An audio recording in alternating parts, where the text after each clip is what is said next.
Assalamualaikum warahmatullahi wabarakatuh.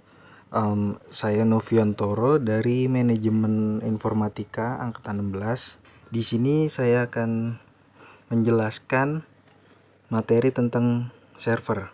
Apa itu server? Definisi. Server adalah komputer atau sistem yang menyediakan layanan, data, atau sumber daya kepada komputer lain yang disebut klien melalui jaringan. Server dapat melayani berbagai kebutuhan, mulai dari hosting, situs web, hingga pengelolaan database dan email. Fungsi utama server yaitu hosting situs web. Hosting situs web ini menyimpan dan menyajikan konten web kepada pengguna melalui browser. Kemudian database server. Database server menyimpan dan mengelola data, memungkinkan aplikasi untuk menyimpan dan mengambil data.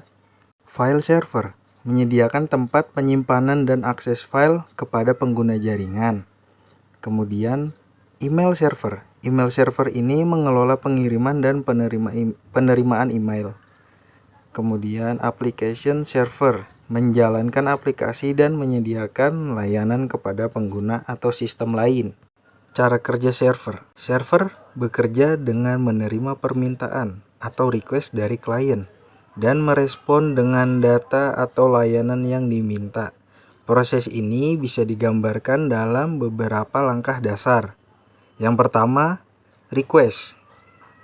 Request klien mengirimkan permintaan ke server melalui jaringan. Kemudian processing. Processing ini server menerima permintaan dan memprosesnya sesuai dengan layanan yang diminta. Lalu response. Server mengirimkan data atau layanan yang diminta kembali ke klien. Jenis-jenis server. Web server, fungsi menyimpan dan menyajikan halaman web kepada klien melalui protokol HTTP atau HTTPS. Kemudian penjelasannya, web server menerima permintaan dari klien atau browser untuk halaman web tertentu dan mengirimkan halaman tersebut ke klien.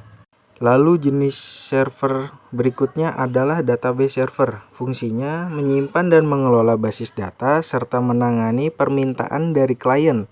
Penjelasan, database server menggunakan sistem manajemen basis data yang biasa disebut dengan DBMS untuk mengelola data dan menjalankan query dari klien. Jenis server berikutnya ialah file server. Fungsinya menyimpan dan mengelola file sehingga dapat diakses oleh klien di jaringan.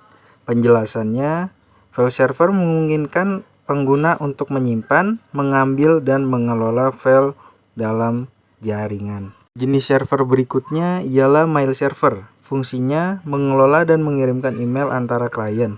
Penjelasannya yaitu mail server menggunakan protokol seperti SMTP, IMAP, dan POP3 untuk mengelola pengiriman dan penerimaan email. Kemudian jenis server berikutnya yaitu application server. Fungsi menyediakan lingkungan untuk menjalankan aplikasi. Penjelasannya adalah application server memproses logika bisnis dari aplikasi yang digunakan klien. Dan selanjutnya adalah proxy server. Fungsinya ialah bertindak sebagai perantara antara klien dan server lain untuk menyaring permintaan, meningkatkan keamanan, dan mempercepat akses. Penjelasannya, proxy server dapat menyimpan cache data yang sering diakses dan menyembunyikan alamat IP asli dari si klien tersebut. Jenis server berikutnya adalah FTP server. Fungsinya memfasilitasi transfer file melalui protokol FTP. Penjelasannya ialah FTP server memungkinkan pengguna untuk mengunggah dan mengunduh file melalui jaringan. Terakhir adalah DNS server. Fungsinya adalah menerjemahkan nama domain menjadi alamat IP. Penjelasannya adalah DNS server memudahkan pengguna untuk mengakses situs web menggunakan nama domain alih-alih alamat IP. Kemudian slide berikutnya adalah manfaat menggunakan server. Yang pertama yaitu efisiensi. Pengelolaan sumber daya yang terpusat dan terkoordinasi meningkatkan efisiensi operasional. Dan yang kedua, keandalan. Server yang dirancang dengan baik menawarkan tingkat keandalan dan uptime yang tinggi. Kemudian yang ketiga, keamanan. Implementasi protokol keamanan pada server dapat melindungi data dari ancaman. Dan yang terakhir, scalability. Server dapat dengan mudah ditingkatkan kapasitasnya sesuai dengan kebutuhan. Ya, sekian dari Noviantoro. Kurang lebihnya mohon maaf. Terima kasih.